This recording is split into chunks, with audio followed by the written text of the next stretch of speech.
right, y'all, come on in. Welcome in. We're going to get started here in a moment. We got a good night scheduled tonight. But make sure as you're coming in, go ahead and hit that like button. We're going to get started here in a moment. Tell your neighbor, tag your friend. Let everybody know we are live this evening. Got a special guest. Lots of popping to the building, but we are going to have a good convo tonight. Let's get started.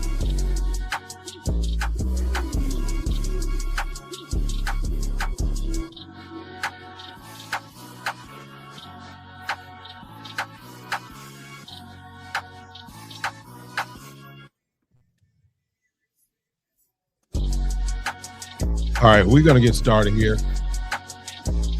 Let's see if that sounds better. That sounds better. Let me turn my music down because my thing didn't do what I wanted it to do. Oh, we've been running around crazy today. All right. There we go. Let's get the sound off. We're good. Y'all know the little thing we have going on. Way better. Thank you, Joel. Thank you for that. Appreciate that. Yeah, I had the wrong mic hooked up. You know, when you come in and you putting stuff together and you old stuff. Yeah. All right, listen, let's just go ahead and get started. How's everybody doing? Hope everybody having a good evening, a good Tuesday night. Welcome to the weekly blend where we have the conversation. We do community, culture, conversation, all that stuff. Yes, about fragrance, but sometimes a lot more than that. Listen, it's a good day. Happy to be here. Let's jump through the chat, see what we got going on, and we'll kind of jump in and kind of get started here. Joel, first up to bat, scent of the day is Sospiro Deep Ocean Amber. Very nice. Very, very nice. Very nice. Ricky is in the building. What's cracking, Pastor K? Wearing that scent of the day is Eau Gris Givre. Yes, yes, yes.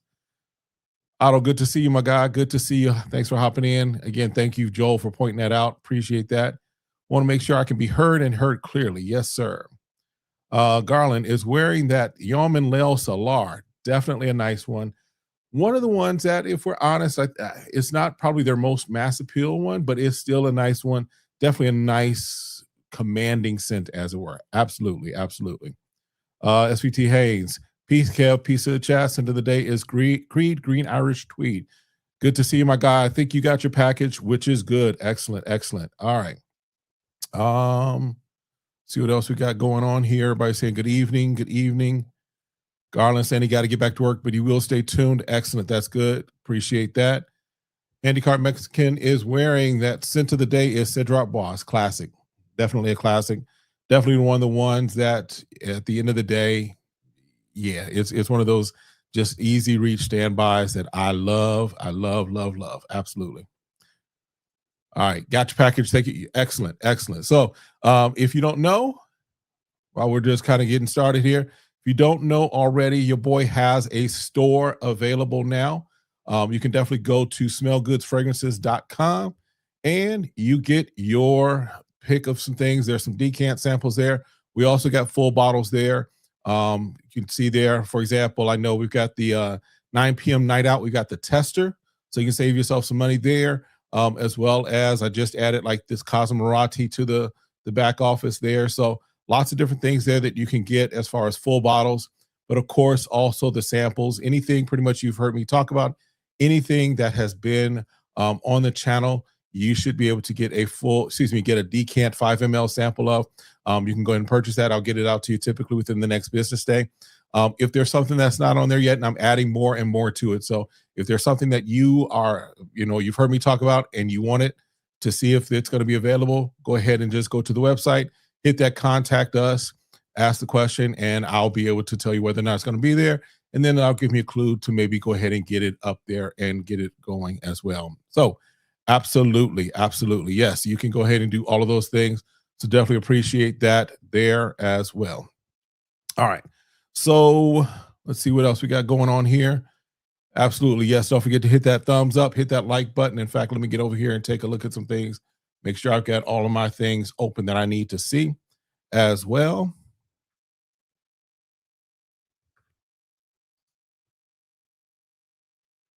Getting going here. Where are we at? All right. So yes, thank you for hitting that like button. Mr. Rick says, "What's up, Smell Goods fam? Scent of the day is at Lodge Island Dreams. Excellent, very nice, very nice." There we go. We got that open there. All right, perfect. Doing 2 and 3 different things at the time. Carlos says, "I just picked up the cartoonist Esquire Michael Malone. Very nice. I know that's one that's on my list. Definitely one I want to check out."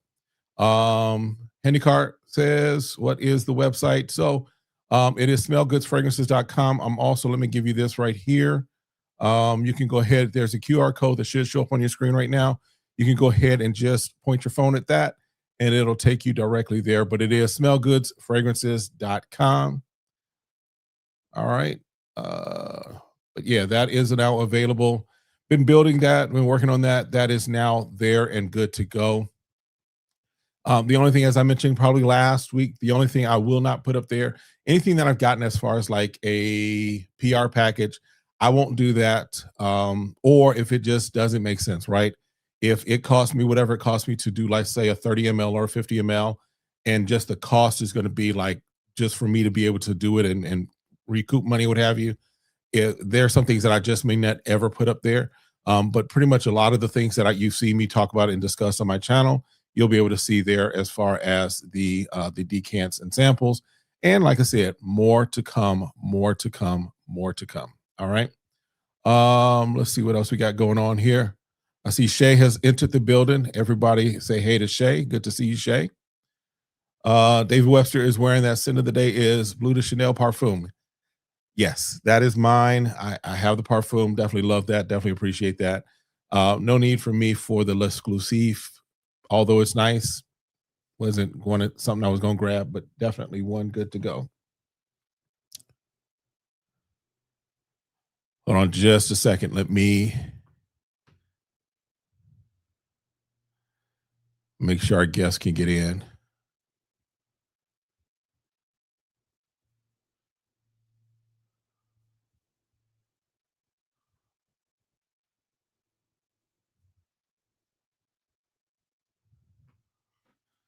Just a second.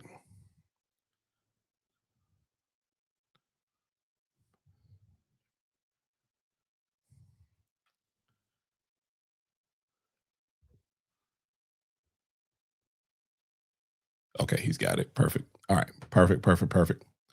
All right. Go through the rest of the comments, see what we got going on here. Get the copper fragrance and help a friend sign me up. Absolutely. Yes, you can definitely support the channel. Listen, my goal is to be the plug. I've got a couple of options as far as you being able to purchase and support the channel, of course. You have of course, the website. There are some things that I just don't have the ability to carry. But for other things, House of Dubai, I definitely am appreciative. I have, and sometime I may tell the story, but I have the connection now with House of Dubai. So for all of your niche needs, you can definitely use House of Dubai, save 10% there. And then of course, Nazar, you can get save 15% over at Nazar with the code SmellGoodz. And then of course, there's always those discount links in the description there. All right, let's get that off of here. All right, so let's see what else we got going on here. What's up, Kev? Scent of the day, Nazar Liquid Compliments. Nice. Scent of the night is Armand Club de Nuit, Tense Man. Lachey, hope you had a great birthday. I did. Actually, I did. We actually kind of celebrated on Sunday. My wife and my son, my daughter's away at school right now. And she says she's not planning to move back here. She's going to be finishing up law school. Hey, Corey. So, you know, she called me, what have you, my son, my wife. We went out to this restaurant, served some Chicago style chicken. Y'all know what that means as far as the mild sauce and whatnot. So it was pretty good. And then yesterday, we hung around. We kind of did stuff around the house. You know, but it was a good birthday. It was a good birthday. Absolutely. Absolutely. Jess says, missed your last 2 lives, halibut fishing time. All the best. Missed your content. That's okay. Thanks for stopping by. You can always, of course, stop through on the replays as well. Hidden Gems. What up, Joel? Good to see you. Gems, good to see you, my guy. I need to send you, Joe, Gems, I need to send you my address if I haven't already, but I'll remind me in IG so I can go ahead and get my bottle. Yes, sir. Yes, sir. All right, let's see what else we got. Hey, Corey, glad you enjoyed. Absolutely. All right, give me just a second. Let me.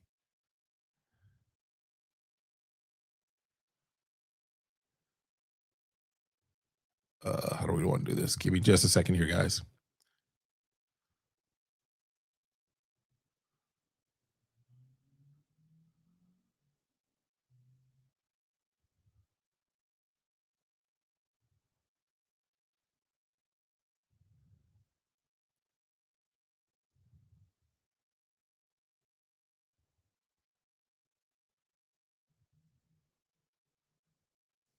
All right, let's see if that works there. All right, just trying to get our guest able to get in here. Oh, is Discovery set? That's cool. I'll take it. I'll take it. Discovery sets work just as well. Absolutely. All right. Yeah. All right. Perfect, perfect, perfect. All right, let's see. Paradise Chow says, sin of the day is Boston from Game of Spades. One of my favorites. One of my absolute favorites. All right. By the way, my sin of the day is from the house of day 3. You know, I had to wear it just because we're talking to my guy, Michael Paul. My sin of the day is Escandalo.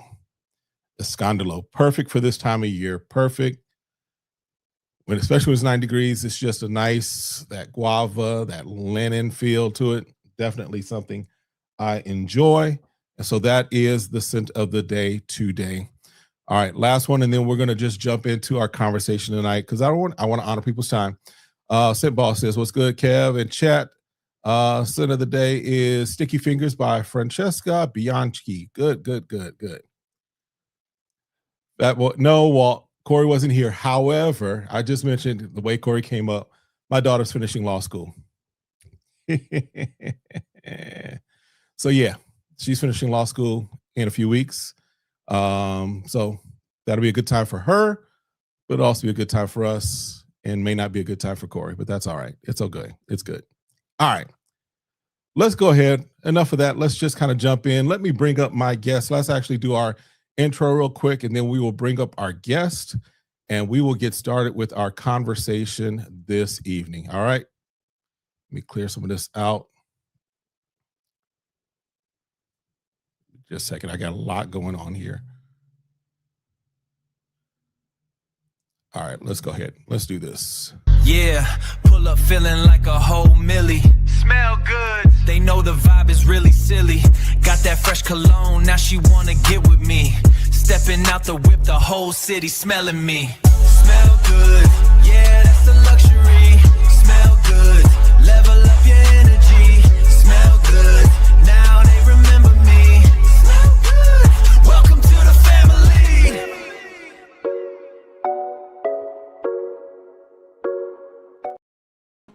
All right, what's good? What's good, everyone? Welcome, welcome, welcome to my guy, Michael Paul. Let's first of all make sure we can be heard. If you can hear me and Michael, if you can give us a mic check, make sure we can be heard. Give me one. Yeah, what's going on, man? Hear us. That intro was pretty wild, dude. Very nice, very nice. The power of AI, my friend. The power of AI. Sir. Beautiful. All right, we got ones and twos. We got twos if you can see and hear us.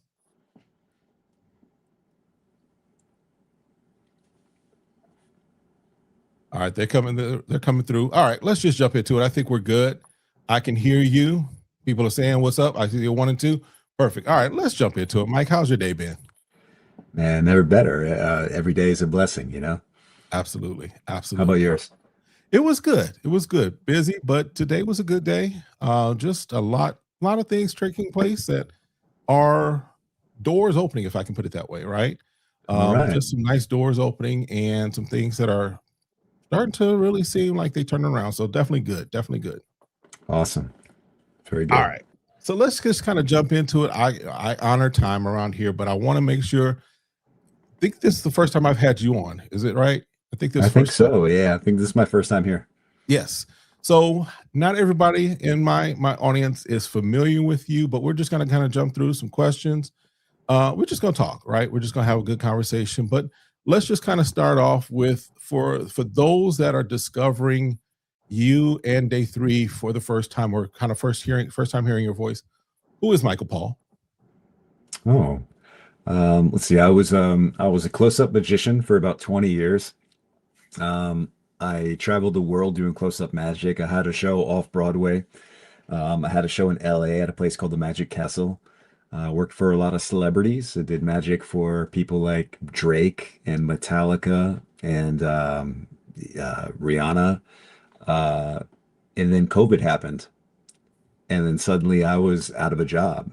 Mhm. And my wife and I did a lot of praying about where God wanted our lives to go and what our lives should look like. We just wanted to be walking in His will, and we thought we knew what God was going to tell us. We were praying for God's will, and we were expecting God to tell us that He wanted us to go into ministry. We were getting certified for ministry, so we were planting a church, and yeah, I woke up one day and I told my wife, I said, like, I know this is going to sound crazy, but I feel like we need to start a perfume company, which was kind of weird. We didn't have any friends in the industry. We didn't know anything about the industry. We had never talked about it before. Like it wasn't on our bingo card.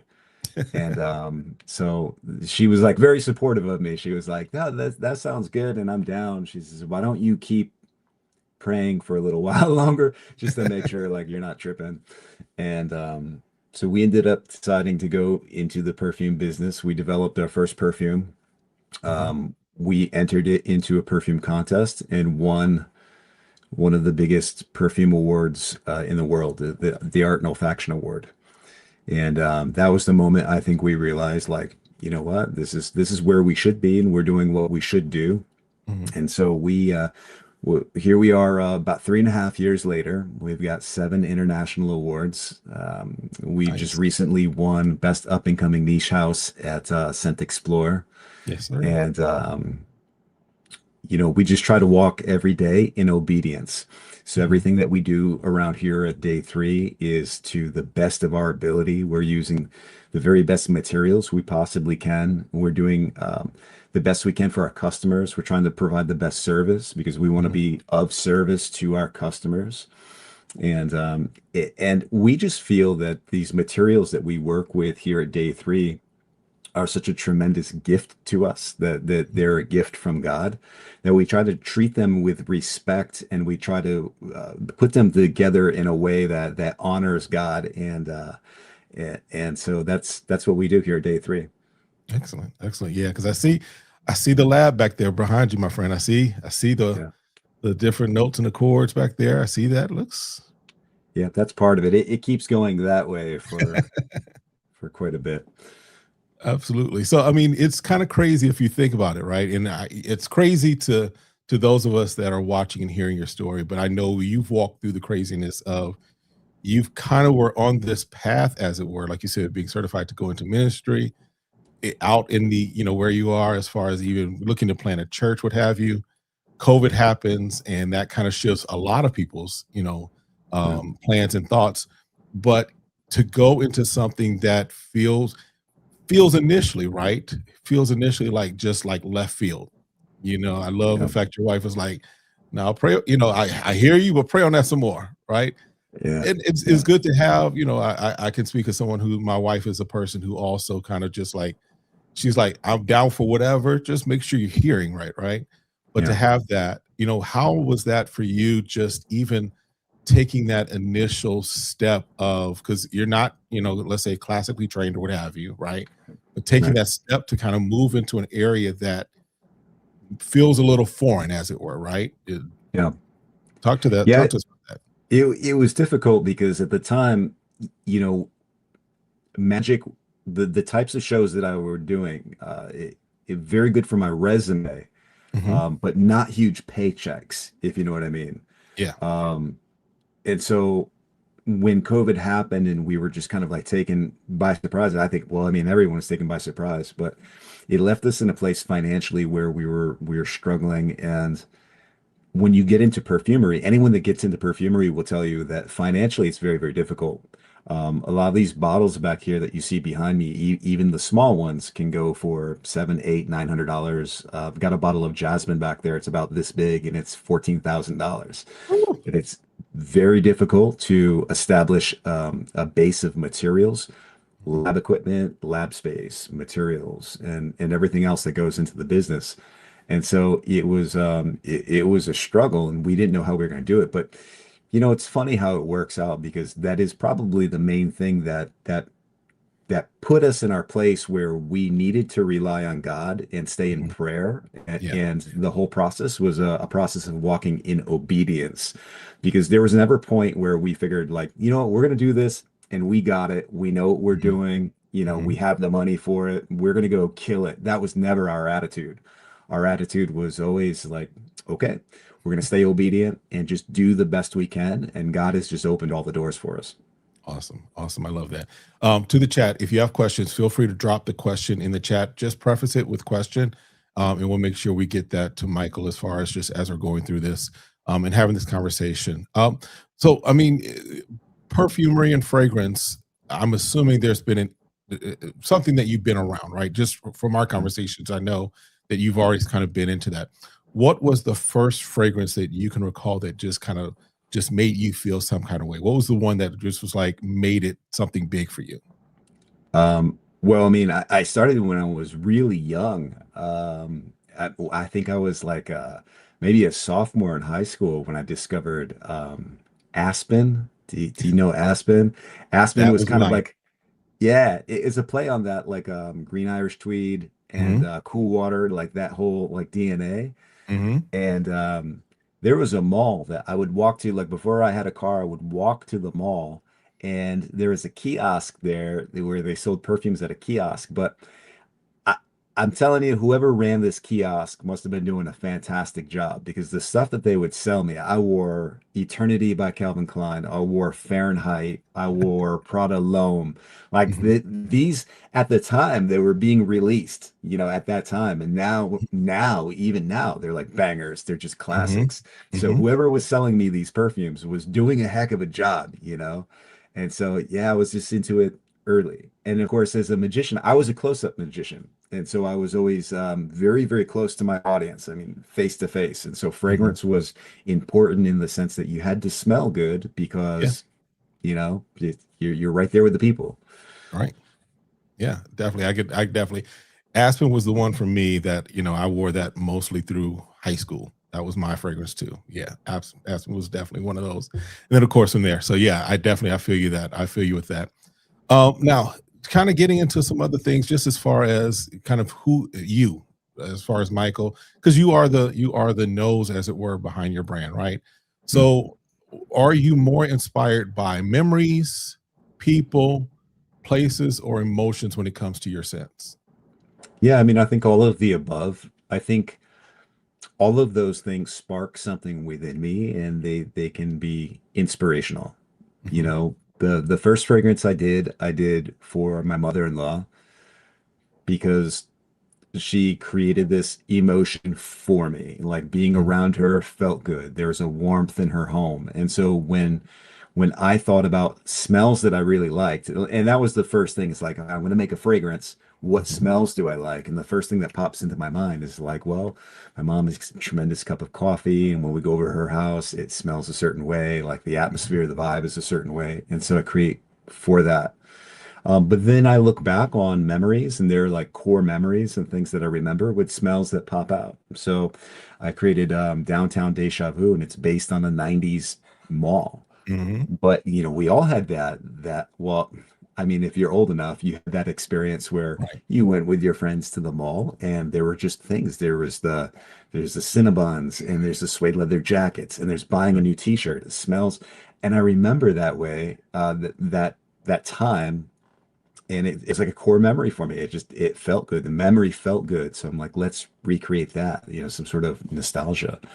So I think it's whatever is special to you, and it stirs up Mhm. something within you. I think that's a good inspiration to tackle for a fragrance. Yeah. We don't ever find ourselves in a position where it's like, oh, jasmine is trending, and so we need a jasmine fragrance, or it's the reason we don't have a blue fragrance or a citrus, Okay. because Okay. as much as those sell and those are easy to put out, they're very likable. I don't necessarily have anything in my head where I'm like, that's something I can relate to. You know what I Yeah. mean? Yeah. And if you start following around the trends, if you start saying, well, this is trending and I'm going to follow it, then what happens is you end up being just one of the crowd. And I think your audience can sense that. I Yeah. think when you create something that's personal to you and it resonates within you, your audience can feel that. Yeah. So you'll smell a perfume, and if for whatever reason it stands out to you, and you can just tell it's different. Even if you can't put your finger on why, you can sit back and say, this, there's something about this house where the DNAs are fresh and they're creative, or they're Yeah. at least meaningful to me. Yeah, I think for me, I think that's one of the reasons, even as I jump more into the niche realm, right? As I jump more into this space of niche fragrances, I think one of the things that really I appreciate is the story, the heart, the soul behind it. That, like you said, is not necessarily chasing the trends, but kind of creating their own lane, their own space, and letting the Mm. trends, in many respects, develop around you, right? I definitely love that for you all. I love that as far as just your space, your brand, your thoughts. So let me ask you this question. What's the one note that you think should be retired, at least for a little while? Oh, let's see. If we're talking about like materials or notes that just can't stand, Mhm. there's a material called cologne, and if you've smelled anything like blue and aquatic, you've smelled Okay. cologne. Okay. And I can't take it. I can't stomach it. Like it's just nasty.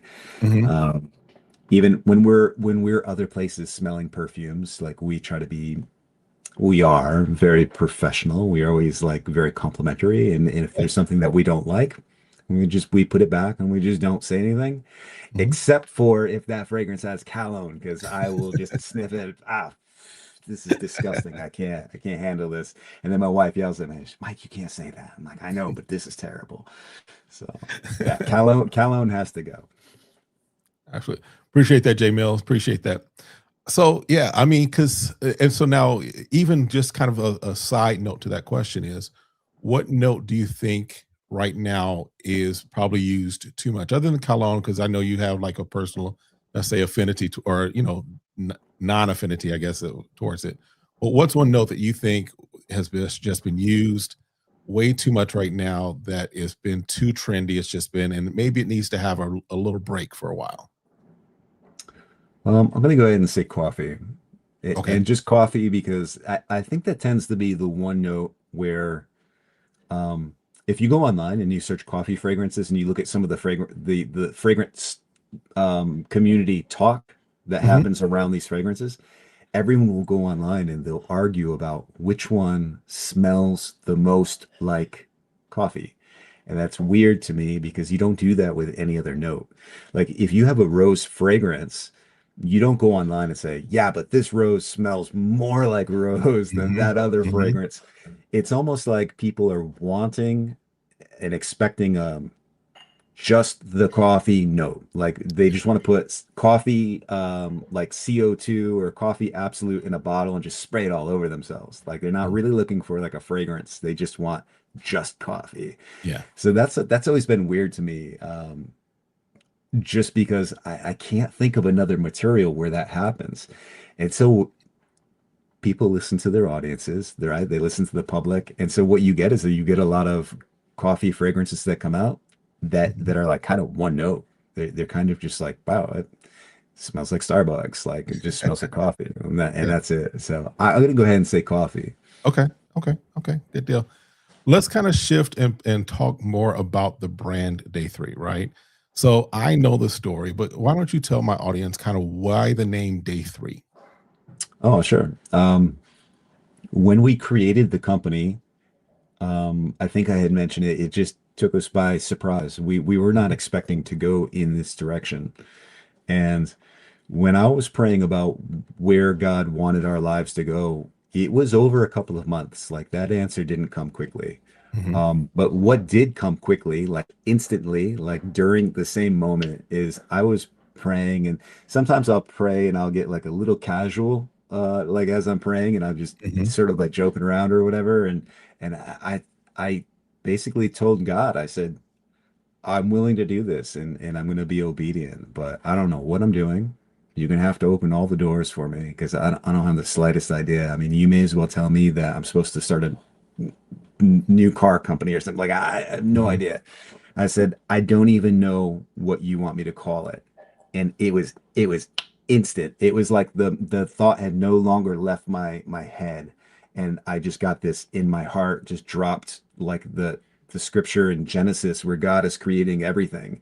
Mhm. And he creates everything in 6 days, and on the seventh day he rests. Right. Well, on day three, he created all of the flowers, all of the fruits, the greens, the spices, the woods, the resins, like literally everything that we use for perfumery was created on day three of creation. And so we named the company Day Three. Yeah, I'll just say when I first heard of day three, and heard that it was, your back, just kind of who you were. My initial thought was the resurrection story. We're about to hit up on Easter, right? So when I heard day three, that's what I initially thought. But when I heard you talk about the flowers, the plants, the trees, all of the things that really make up perfumery, right? That to me made it more significant, more special. I was like, okay, that's something there. That's a story there. That's a great connection, and one that I think can kind of be a little hidden, right?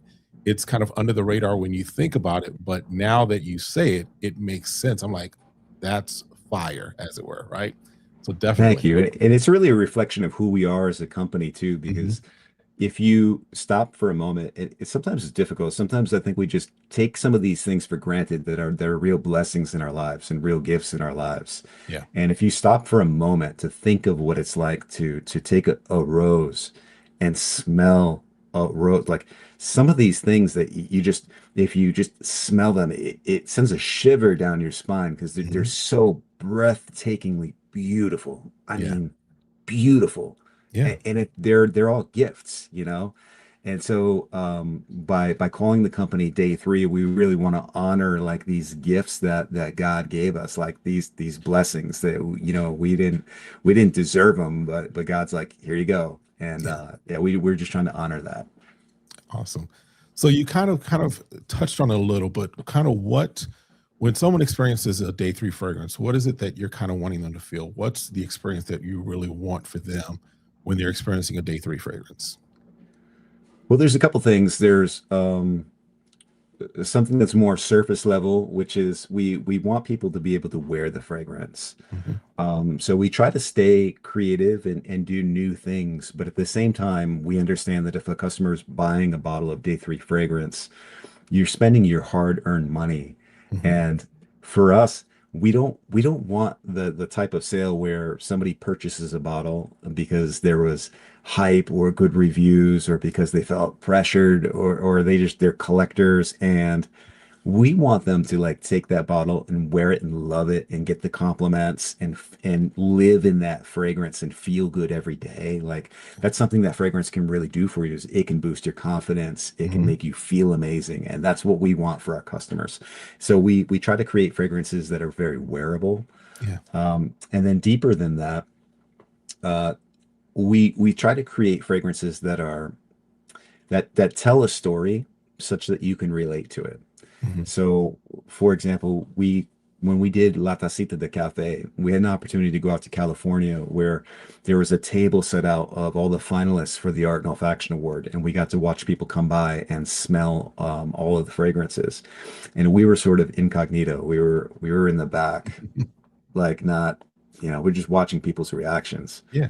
And there was a family that came by, and I don't know where they were from, but it was a Latino family. They taken the bell and they smelled it, and he gave it to his wife, and she gave it to her children, and then they started talking, and they smelled it again, and then she started crying, and it's just the Mhm. tears like coming down, and it wasn't it wasn't because the fragrance was like that stunning or that beautiful. It Yeah. was because it reminded her of her mom. Yeah. And they read the story, they smelled the fragrance, and it just sparked a memory. It was something that they could relate to, and it sparked something emotional inside of them. And so Love we that. try to tell stories that people can relate to, because I feel like if you're telling that story and you're doing it legitimately, and I think there's a difference. Storytelling is very trendy right now. And so what happens is you get a fragrance, and with this fragrance is inspired by springtime and the rainbow, and then there's unicorns on the rainbow, and then Mhm. it, and really, is Mhm. that what it is? But we want to tell stories that people can relate to, that are real, and then you can Yeah. actually smell the notes and smell the emotions in the fragrance. Yeah. And we think that if we can do that, we can make a special kind of connection with the customer. One that they start looking at day three is like, hey, that house is special. Yeah. Yeah. I definitely get that. I know when I first experienced La Tacita, it just gave me, now granted, it wasn't a scent memory for me, but it definitely gave me a story that kind of unfolded for me. The way I always describe that one is, the image I get is just, a guy in a white suit with a white brim hat sitting at a cafe in like the Dominican Republic or something like that, sipping on a little small espresso coffee, watching things just walk down, go down the road and everything. It's that kind of a feel to it, right? So I think that that's just beautiful, as far as how one of the things you want to do is create, not only have a story behind it, but also kind of help to tell a story and help to kind of give that experience to the wearers. And even, as nothing in your collection that I've come across is anything that I think is just too out there or too niche, right? Because sometimes the fear of niche is that it's always going to be something that is, dates and and moon pies and something that Right. just, right. So Yeah. definitely all of your fragrances are just in a great space, as far as everything is nice. Some may not be everyone's scent profile, but everything is definitely in a space where it's like, yeah, I get it. I'm definitely there. So definitely love that. Now, what has been the most rewarding part for you, as you've been doing day three? I know you mentioned the story with the family of seeing that, but what's been something else that's been kind of like your most rewarding thing for you and your family as far as building the day three brand? Well, there's lots of things. I think as the company grows, you know, one thing that's been a real blessing to us is being able to employ people. Mhm. That's not something that you think about. I think when you first start a business, you think I'm going in solo. I'm going to do this thing. I'm going to Mhm. create the perfumes. Vanessa owns the company. She's gonna help, and together as a team, we're gonna go do this thing. And then Mhm. suddenly you realize you need a project manager and a warehouse manager and a warehouse staff and a boutique Mhm. staff and a design company, and then suddenly you look at it and like, whoa, we're doing payroll. And then like these people, they come into the day three like family, and they're working alongside of us, and we're supporting people. And Yeah. that's a real blessing. Like especially like if you've had a terrible job before, you know Mhm. what it's like to be in an Mhm. environment where it's like, I don't want to go to work. And we try to provide this environment where people want to come to work every day. They're happy to work for us. There's always music around the office and coffee. Mhm. People are dancing, people are singing, everyone's having a good time. And yeah, man, what a blessing it is to be able to employ people. And then family wise too, my relationship with my daughter specifically has gotten very, very strong through Awesome. day three. She's a Awesome. teenager now. Everyone used to scare me, when she was like a kid. They say, "Man, get used to it now. Your kid's holding your hand and saying she loves you, because someday she's going to be a teenager, and that is all going to come to an end. Mhm. That you're just going to be the dumb guy, the dumb dad." But now that she's gotten older, she's turning 18 this month.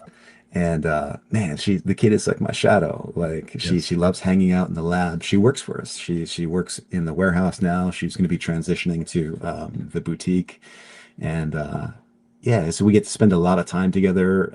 We had a lot of like quiet moments. It's a real blessing. Yeah, yeah. Yeah, that definitely is phenomenal. And even like you said, your time with your daughter, I know family is definitely important to you, because even your family, as you've mentioned, there are some moments with your family that have inspired. I know Aylin is inspired by your daughter, right? Yep. Yep. So definitely, definitely get that. Because I was over at the boutique, and even just to kind of even kind of reinforce even how your company has grown, right? I was over at the boutique and you weren't there. Yeah. You weren't Yeah. there. Yeah.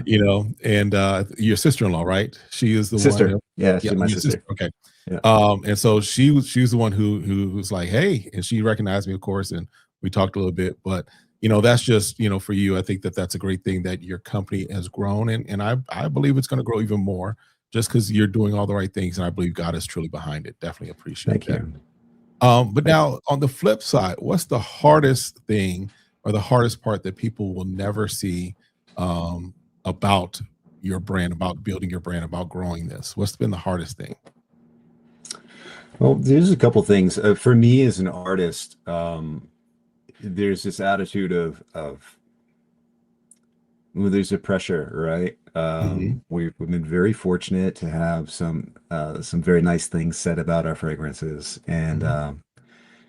we go to these shows and we win these awards and so on and so forth. But then you go home and it's quiet and you're sitting in your own mind. You're sitting with your own thoughts, Hmm. and there's a constant thought of like, what if the next release isn't as good, or what if the next release flops? Hmm. And I think if you look at any house, they're like favorites in the house, and there are ones where the public just sort of agrees that like, well, those were misses.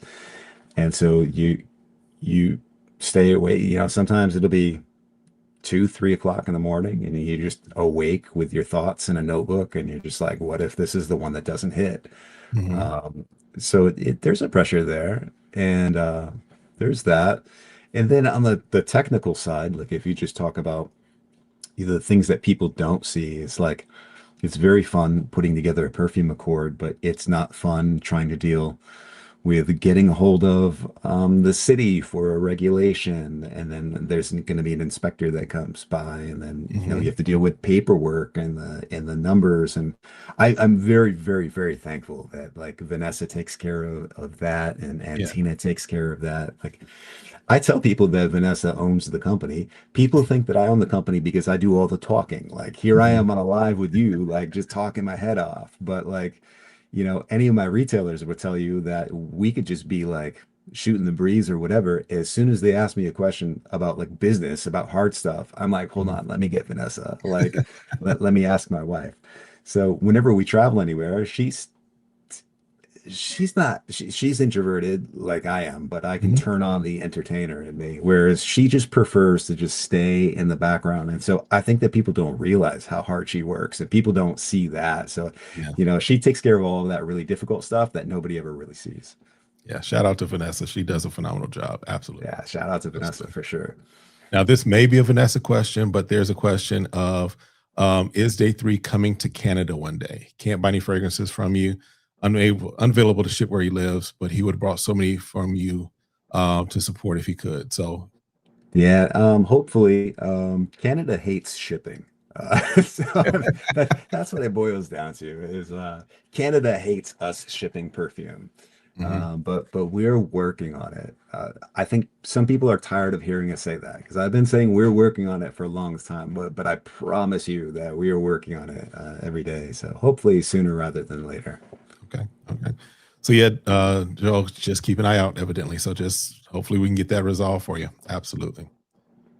All right, so let's kind of talk about your creative process real quick. Just we're gonna definitely get into talking about the new fragrance that's coming up.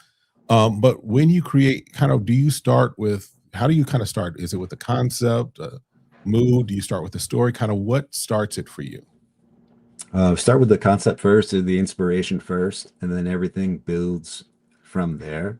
Okay. Um, Not every concept or not every inspiration makes it to market. So if I'm inspired by a certain thing and I create a Mhm. perfume, but either the perfume's just not good, or if there's a million other things that are just like that on the market, we'll decide not to release it. Mhm. Because that's not good for our customers. It's not good for our brand and for our Yeah. reputation. But yeah, start with uh, something that makes an impact on me personally. Because if it makes an impact on me personally, then the way that I develop the fragrance, I can be a little bit more passionate about it, and I can be a little bit more precise about how the fragrance is going to come out. Mhm. That's one of the things that a lot of perfumers struggle with. Like if you're working on somebody else's brief, if somebody else gives you the inspiration and you're working on it, one of the things you have to work through is like, when is the fragrance done? And I don't really have to struggle with that if I'm starting from something that I'm really passionate about or something that lives within inside me. Because Mhm. when I smell it, I can know, okay, I nailed the inspiration. It doesn't mean the public will necessarily like it, but it means that I'm satisfied that what I had in my head is now in the beaker. Gotcha. And so that's where it starts. Yeah. Okay. So, with that said, how has your own taste maybe evolved since you started day three? Well, that's a great question. As you can see behind me, this is a very, very small part of my workspace. We stock about 1,500 materials, Wow. and getting to know the materials and getting to know what's out there, um, I think it is kind of changing who I am as a Mhm. perfumer a little bit. I think you start with pretty restricted palette sometimes, a Mhm. limited palette because there's only so much money to go around. Like these Mhm. things are expensive. That's just the way it is. And now as the palette starts to open up a little bit, you get to explore some of the finer things. Um, Now when I shop for roses, now instead of saying, okay, I have a rose oil or I'm going to make a rose accord, now I can ask myself, like, what region do I want to shop in? What kind of soil and Nice. what company grew it and when Nice. was it picked? Who processed it and how was the processing? Or Mhm. you look at something like patchouli and was it distilled in like copper stills or was is it something that's a different process? Is it CO2 processed? And um, so I think as I get deeper into the industry and more doors open for me as far as materials and availability, I think that Mhm. changes who I am as an artist, just having that wider palette. Okay. Okay. So now, how much of your own personality is kind of inside the sense that you create? All of it, all of it, especially with Edge of Eden. It's not, it has to be me or it's Mhm. not gonna succeed. You Okay. know, that's where we find our creativity is Mhm. instead of saying, well, we have to try hard to be creative, and I'm not going to do something that's not creative. That'll actually stop you from being creative, believe it or Yeah. not, because you're actually putting restrictions on yourself by saying, I'm not going to do this and I'm not going to do that. You're actually restricting your creative process. So instead, I'll say, listen, as long as it's mine, as long as it's my personality and I love it and I'm doing something that tickles my brain, then when it comes out, it's going to be creative because there is no other me. Yeah. Yeah. I'm not chasing some other idea because if you chase another idea and then you succeed and you nail it, you're still going to be second place. Like you're Mhm. still the second person to achieve that idea because you Nice. found it somewhere else. Do you know what I mean? Yeah. Where and then you create something that comes from like Edge of Eden has a super dark, very weird story behind it, right? And it's something that I experienced as a magician, and I thought I'm going to do a fragrance like that. And no one else is going to create an Edge of Eden because no one had that experience that I had doing what I did. Do you know what I mean? Oh, yeah. Yeah. So for me, the fragrances end up being creative because they're coming from me personally, and as long as I stay true to that, then they'll remain creative. Perfect. Perfect. So now Joel has a question, and because I know we're going to ask this and we're going to use this kind of to transition. So, Joel's question is, because you said you were a magician, have you ever thought about creating a fragrance about magic? You already did one about your daughter, so you and your wife can be part of other creations. Yeah, that would be Edge of Eden. So it's funny that you asked that. But yeah, Edge of Eden came from that. Do you want me to just roll into the Let's go inspiration into it. for Let's jump into Edge it. of Yeah. Eden? All right. Get ready. This is weird. You can clip a lot of this, let me tell you. Um, I grew up on the East Coast, and when I was doing magic, I came up like in the New York magic scene. There are a lot of magicians in New York. And so one of the Mhm. things that we thought about all the time is how do you make your act unique and original? Because everyone's going out, like everyone's a magician. Everyone's doing like kids parties, and like every third person has an uncle that will pull a quarter from behind their ear. So what are you going to do that's going to make you stand out in the marketplace? Well, I got to show in New York City. It was the longest running off-Broadway magic show in New York's history. It's called Monday Night Magic. And my favorite part about being part of that show was getting to work with these other magicians who are high-level magicians. And one of them was Todd Robbins. And Todd Robbins was the king of Coney Island. So he worked with all the circus sideshow people. He had this long history that went back into like New York entertainment. I mean, and I can sit and I could listen to this guy talk forever, you know? Mhm. And I asked him one time about things that he had seen that, you know, because my thought was like, everyone's trying to do something new. Why not ask Todd about some of the things from the past? Like maybe you can blow the dust off of something from the past and resurrect it and be the only guy in the block doing something really old, you know? Yeah. So I asked him, I said, you know, what's some of the craziest stuff that you'd seen? And he said, you know, I knew a guy who would bring out an apple, and the apple had sewing needles in it. And he would take the sewing needles one at a time and he would put them in his mouth and he would swallow them. And then he would regurgitate them one at a time. He goes, nobody ever does that act anymore. And I said, well, why not? And he said, well, because one time he was on stage and he got a needle stuck coming up, Ooh. and it hurt him pretty bad. Yeah. And he stopped doing the act, of course. And then he said, well, now nobody else wants to do the act because they know that this guy hurt himself doing the act. And so he said, nobody really does it anymore. And I was like, that's perfect. And so I didn't really want to copy this person. And so instead of swallowing sewing needles, I developed an act where I would swallow double-sided razor blades and Ooh. regurgitate them.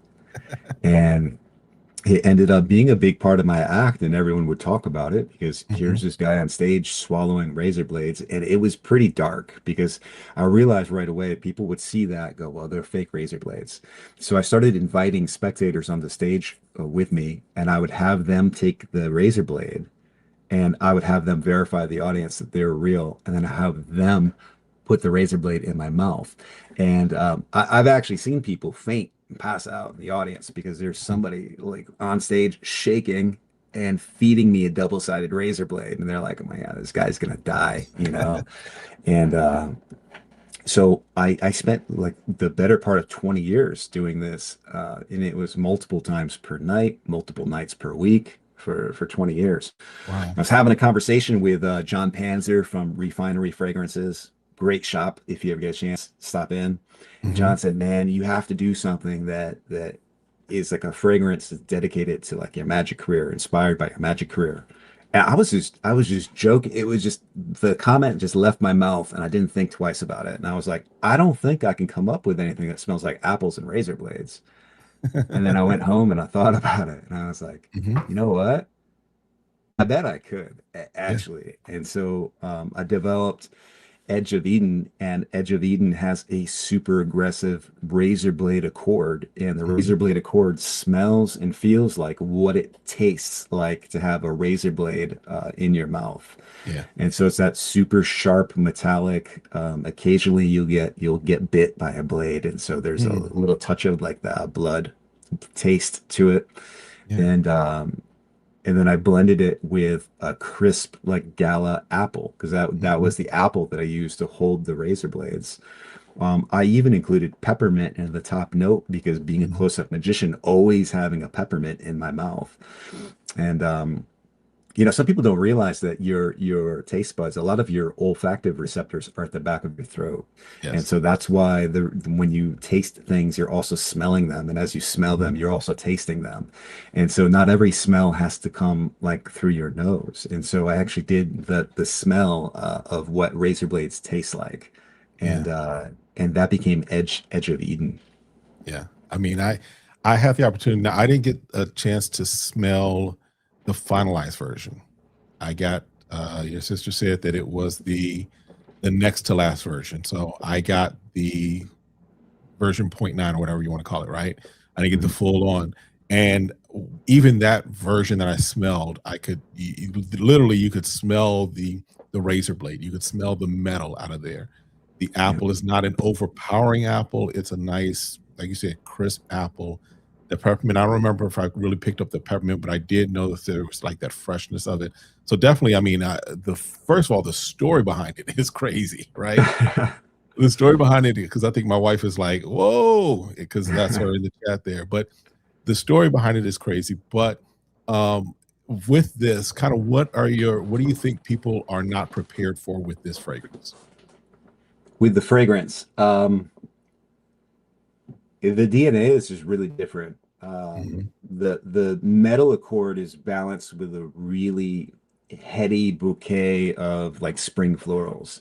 Okay. There's peony, there's osmanthus, Mhm. there's honeysuckle, um, and all of there's pink acacia. Pink acacia is like a springtime, just very alive, very powdery floral.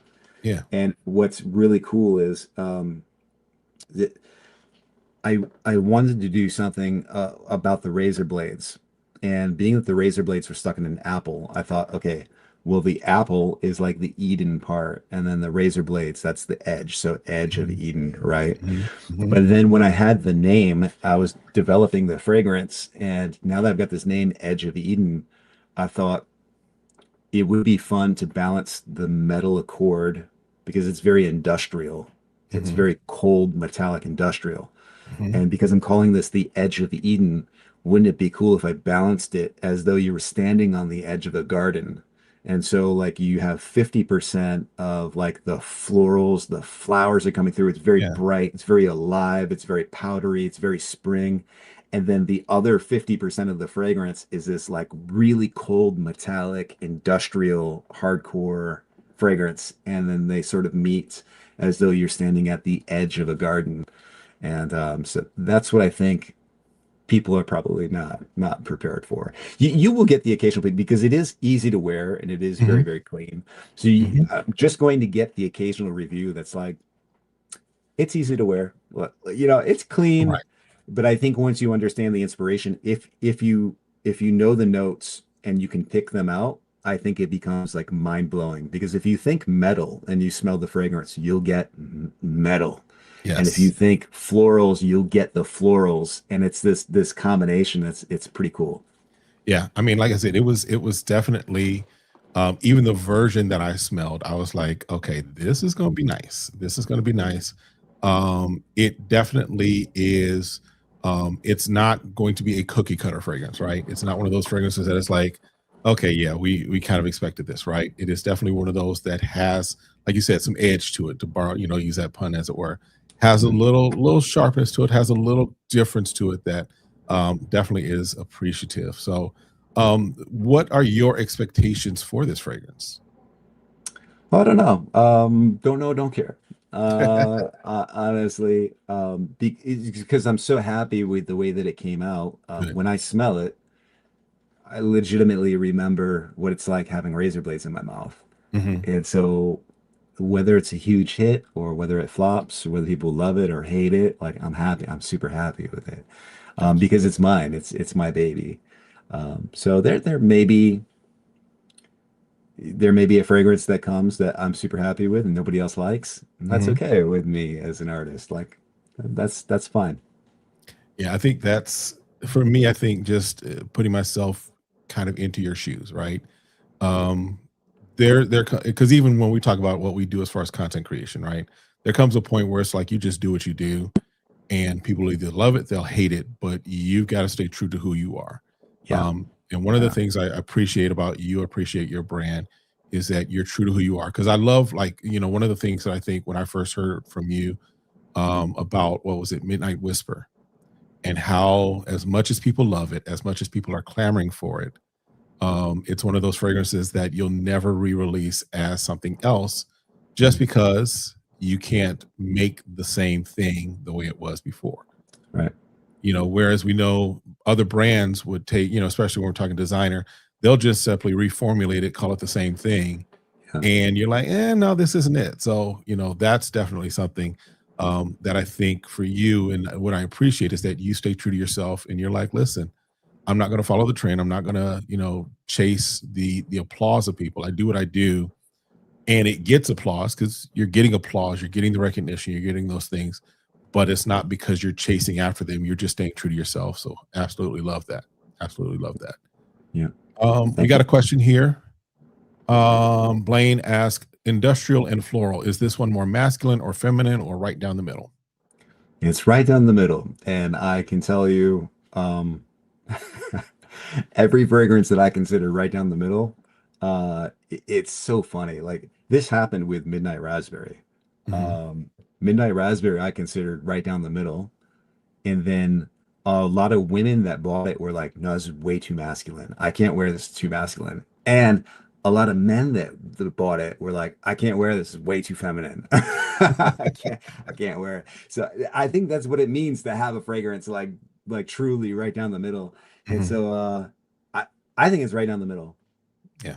I'll say that it's super clean. Like there's nothing about it that's difficult to wear at all. Like At this all. is what you would call a dumb reach. Like you could legitimately wear this every Yeah. single day, and like pretty much any. I mean, because it smells so clean. Mhm. Um, my wife wears it. She loves it. I've been wearing it every day for a couple months now. The compliments, a high compliment factor, Mhm. which happens when you have something that's easy to wear. Is Yeah. like it's generally mass appealing, and I think that there's nothing really wrong with it. Like I've heard people talk down about stuff that's mass appealing because they go, well, that's not creative.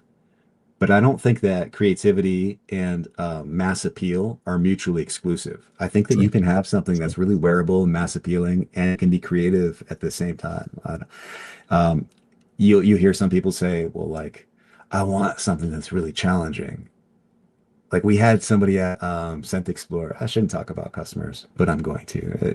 He was like, "Give me something that is really hard to wear."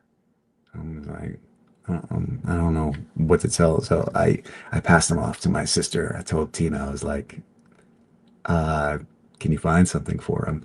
And she said, well, he wants something that's challenging. I don't know what to give him. I said, I don't know what to give him either.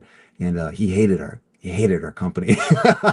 He absolutely hated our table because there was nothing in there that smelled like trash or like what are some of the other weird ones like caviar or I'm not calling out like real notes right now because I don't want to like insult other companies, but you know the I can ones that see are it. like, I can see it. Priest robes and credit cards and yeah, like I want to smell like murder and yeah. darkness. Like we don't have anything like that in our Right.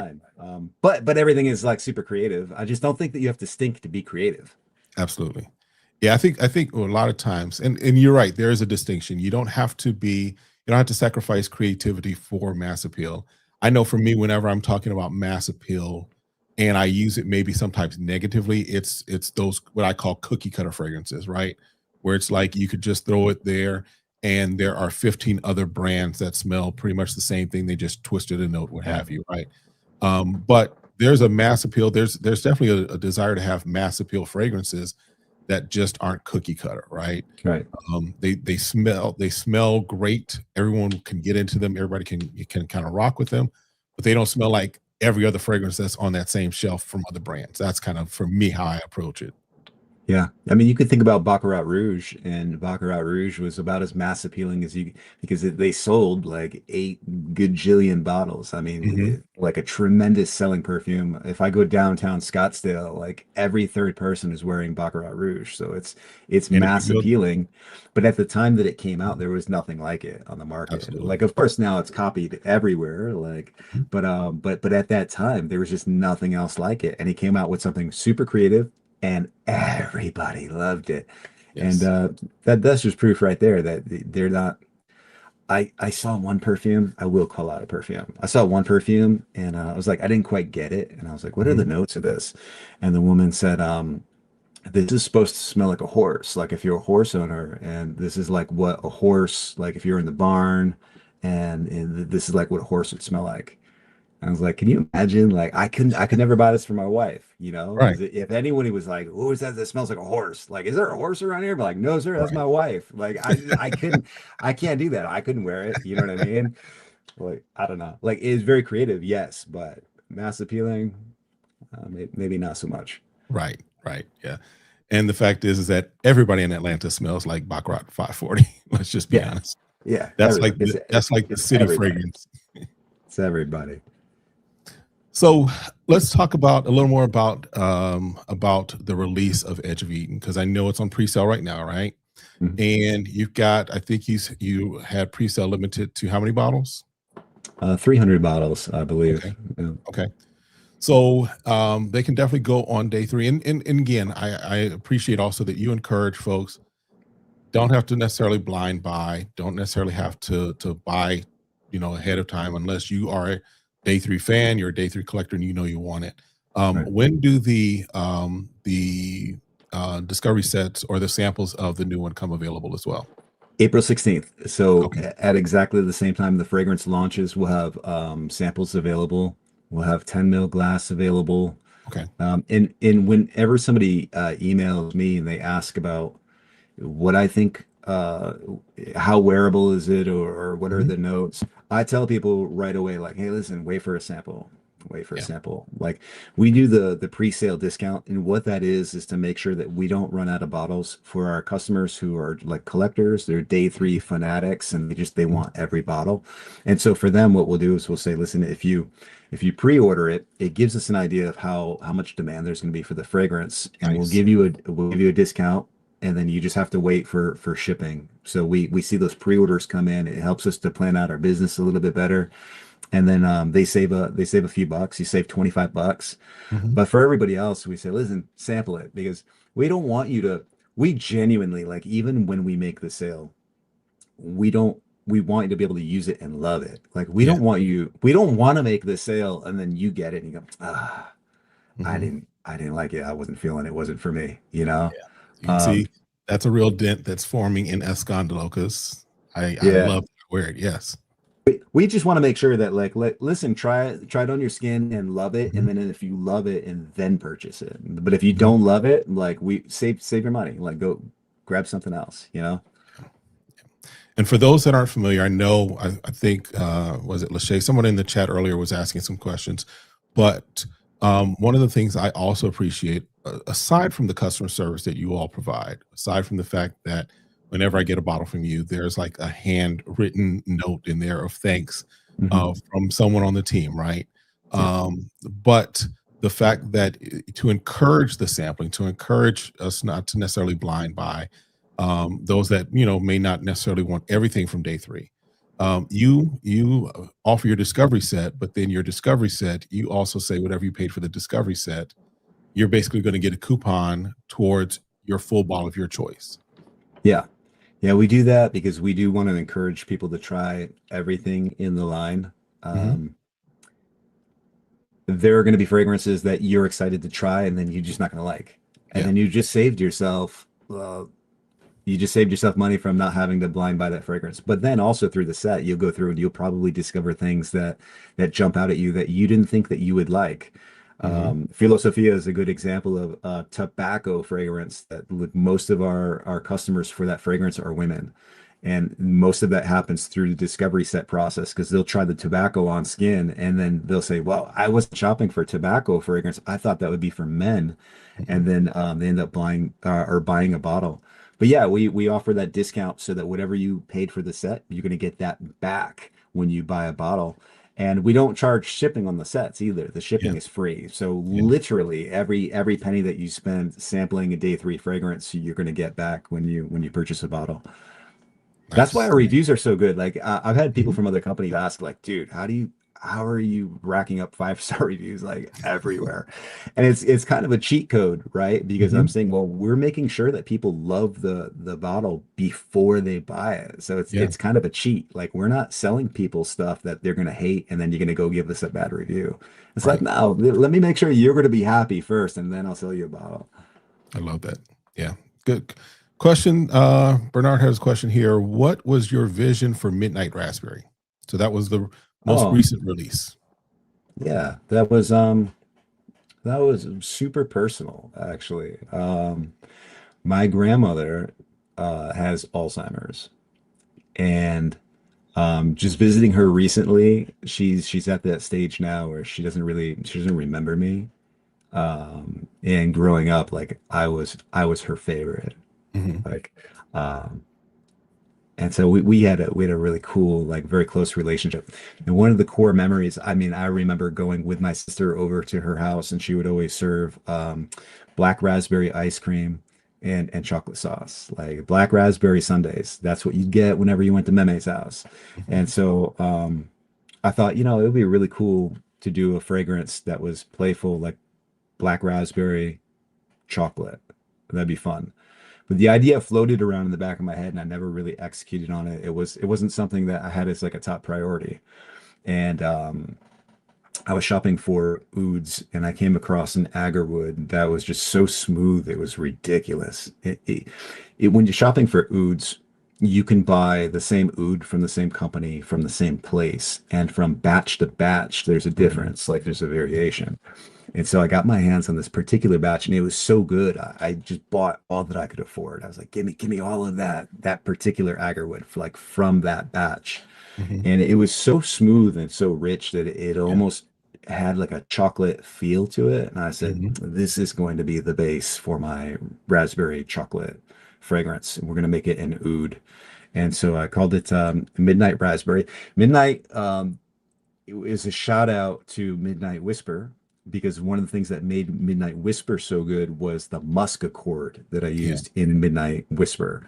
So I Mhm. took that musk accord with a really expensive, really high-end musks, and I paired that with the agarwood and a raspberry accord to give the oud some lift so that it Yeah. felt sort of airy. And then we created Midnight Raspberry. Okay. Yeah. Definitely for me, the Midnight Raspberry was the one that I was telling folks don't walk, run to grab, because for me, the fact that it felt, as far as your fragrances, as what I had experienced, it felt like it was kind of going in a slightly different direction Mhm. from the rest of yours.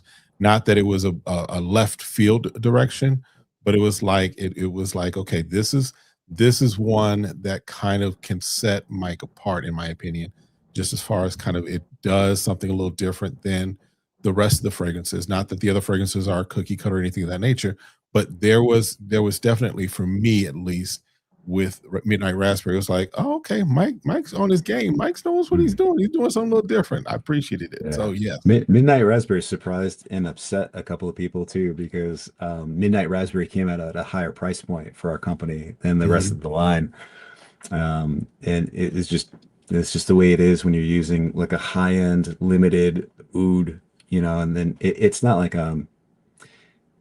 there are other companies that will produce an oud fragrance, and then Mhm. when you get the chemical breakdown of that formula, all the perfumers have chemical breakdowns of everybody else's formula. It's just that's the industry, right? Right, And so right. you see some of these other oud formulas, and you shocked. Some of the stuff that you're paying $400, $500, $600 a bottle for, they're using zero point 0.1 grams, 0.2 grams in the formula of oud, and we use just over 3 grams of this oud, so like 30 times the oud of what's average.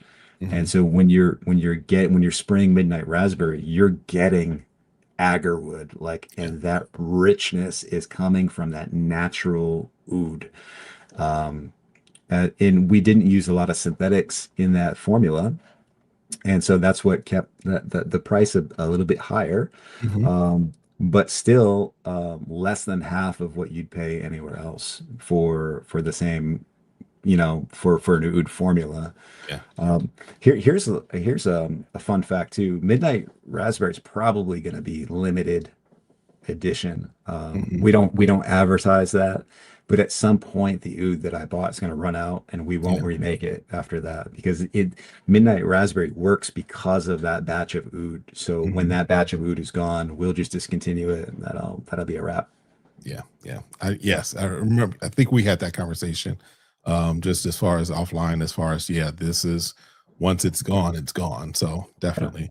And shout out to, I can call the name. Shout out to Creed for creating Royal Oud with no oud in it. So, and charging X amount of dollars for it.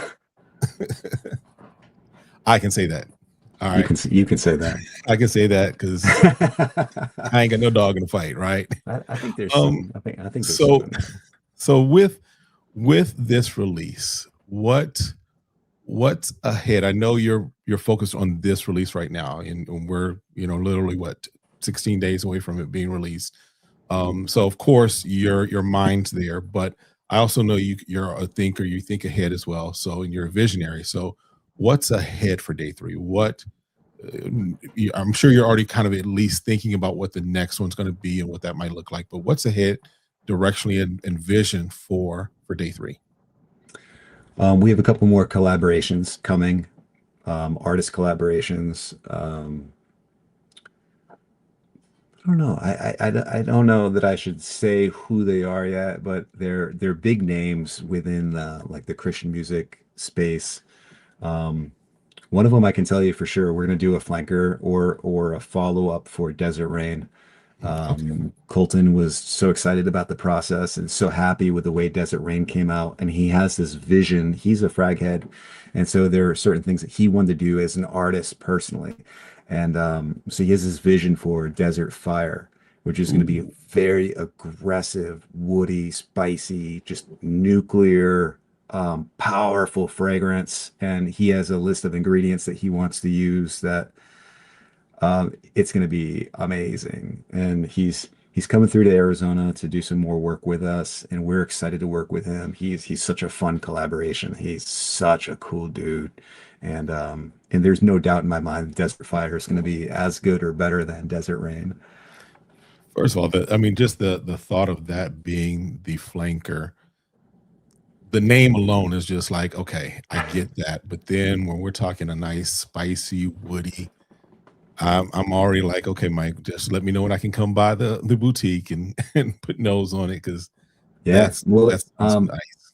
for anybody in Arizona, well, we're moving. So if you come by the boutique, we're going to be closed for now, but it's not because we left and went somewhere. We're just going to be in Santan Village, which if you're not in Arizona, you don't know what Santan Village is, but Santan Village is like the big like outdoor mall around here. So we're not closing up shop. We're expanding. It's going to be about 3 times the size that it is right now, Nice. and it's going to be like mall hours. So open up all the time. So if you're in Arizona, come see us. We're going to be right next to Zales in Santan Village. And with the new shop, we're going to have all of the materials on display. So if you want to come smell the materials from your favorite fragrances, we actually have those materials in the boutique that you can smell.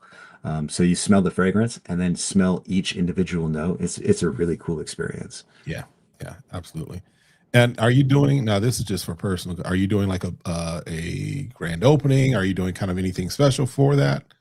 I think so. We're going to do a full build out actually. So we haven't planned so far ahead that because we don't know exactly when the build out is going to be finished. We expect it to take maybe just less than a month. Okay.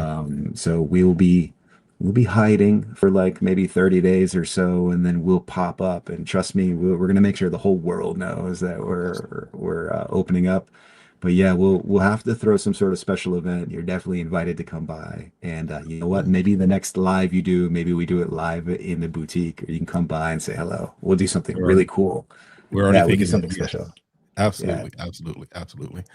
All right, so I'm not going to hold you too much longer. Let me just give you some rapid fire questions, just again to help people to know who Michael Paul is, day 3, and then let's start with my one gotta go question. So, one gotta go. Simply the way it works is this: I'm going to give you 4 fragrances, 4 what I consider to be standard fragrances as far as men's fragrances. One of them has got to go, and for you, that simply means if this never exists anymore, you're okay with it. Okay. So the 4 fragrances are Creed Aventus, Baccarat 540, Sauvage, and Bleu de Chanel. Believe it or not, Bleu de Chanel. Okay. No, I just surprised everybody. Yeah. But yeah, I mean, and I can get that because Bleu de Chanel is such a classic blue fragrance, right? It's classic. Yeah, but yeah, so yeah, I get it. Okay, perfect.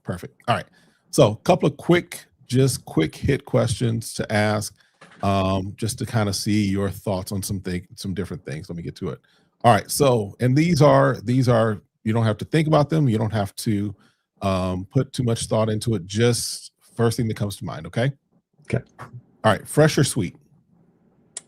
Fresh. Okay. Loud projection or intimate scent bubble? Intimate scent bubble. Daytime or nighttime wear? Nighttime. Okay. Signature scent or big rotation? Big rotation. Okay. Citrus or woods? Oh, no, citrus. Okay. Vanilla or amber? Amber. Okay. The most underrated note? Patchouli. Okay. One note you can't live without? Patchouli. Okay.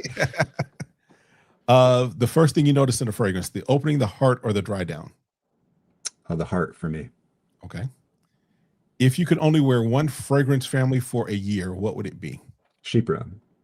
Okay. And what was your worst blind buy? Oh. You know, I can't really call anybody out like that. Okay. I can't say anything negative about. It's not nice. It's not fair. Gotcha. Okay. We'll let that one slide. All right. Cool. So listen, I pinned the website there, Day 3 Fragrances. If you're interested, definitely go. And if you want to pre-order it, definitely go ahead and pre-order now. Mike, do you know just offhand approximately how many pre-orders are left available? I think we've gone through 180, so Okay. there's probably about 120 left. So if Okay. you want to pre-order, definitely jump on it soon. But with that said, also there's going to be samples. The fragrance isn't going anywhere, so yeah, like sample, and we'll take care of you. Yeah.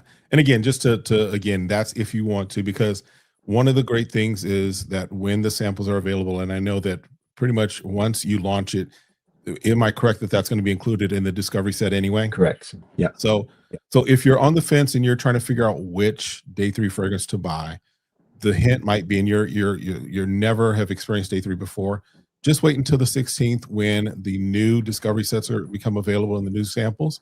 And then you can sample all of their catalog, including the new one, Edge of Eden.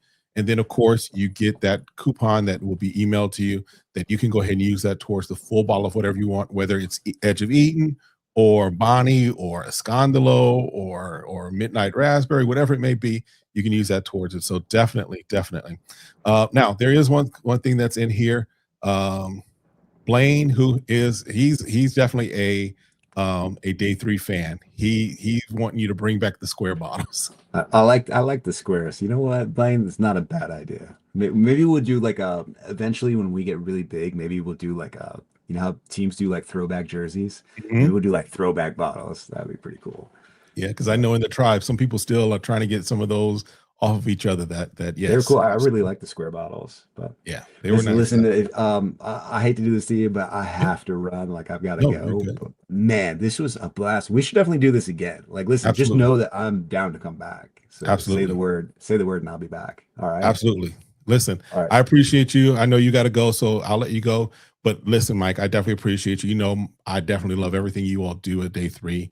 And anytime you want to come on to the platform and just have a conversation, you know, even just to kind of let us know what's ahead, it's open to you. You're one of the folks that I'll definitely let on the platform anytime. All right. Awesome, dude. Thank you so much. I really appreciate you. We'll talk to everybody later. I'll see you. All right, Mike, we'll talk. All right, folks. So that was it. Mike had to go, but definitely listen. If you've not experienced Day 3, Day 3 is one of those brands that I just love. I love pretty much everything they put out, everything they do. They have a lot. I've got 5 of their fragrances. I've put nose on everything. Like I said, I even went over by the boutique because I'm in Arizona. Went over to the boutique and I've put nose on the new one, Edge of Eden, at least the unfinished version, right? There's still some things that are making with it, but definitely was a great one. So again, I don't think you can go wrong with Day 3, but again, sample. You have the opportunity to put nose on pretty much everything in their repertoire and decide which one is best for you. All right. My personal favorites, of course, Escandalo, which is what I was wearing today. Trace Oros, banger. Philosophia, I know he said that the women seems to like it, but this tobacco I absolutely love. So that's it. Other than that, again, just a reminder, I give you the information. You got the information there as far as Day 3, that's pinned there so you can get there. Again, just a reminder, I have my own site that you can definitely go and check out, which is smellgoodzfragrances.com. You can definitely go there and you'll be able to get samples or decants of pretty much everything that I've talked about on my channel, with the exception, of course, of things that are either PR or like Day 3. I'm not going to feature them as far as samples because you can get your own samples from them. And you got the QR code right up there for that. But I even have full bottles available. So full bottles are now available and more are coming soon, or more are being added on a daily basis. So definitely help to support the channel that way. If you haven't hit the like button already, what are you doing? You got distracted by the conversation, but it's okay. Hit that like button on your way out. I appreciate each and every one of you. Definitely love and appreciate each and every one of you. We are on the road to 10,000. So if you haven't subscribed, make sure you hit that subscribe button. And that's it. We're just going to break out. Appreciate y'all. Hopefully you all got something good out of this conversation. Hopefully you got to know Michael and the Day 3 brand a lot more than you knew it before. And hopefully if you've never experienced them, it gives you a reason to kind of go check them out and see what they have to offer, because they got a lot to offer. All right.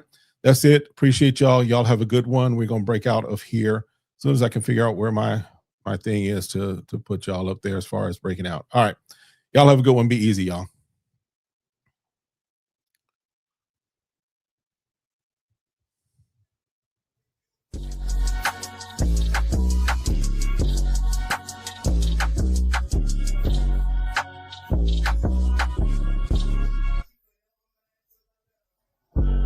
And we're back.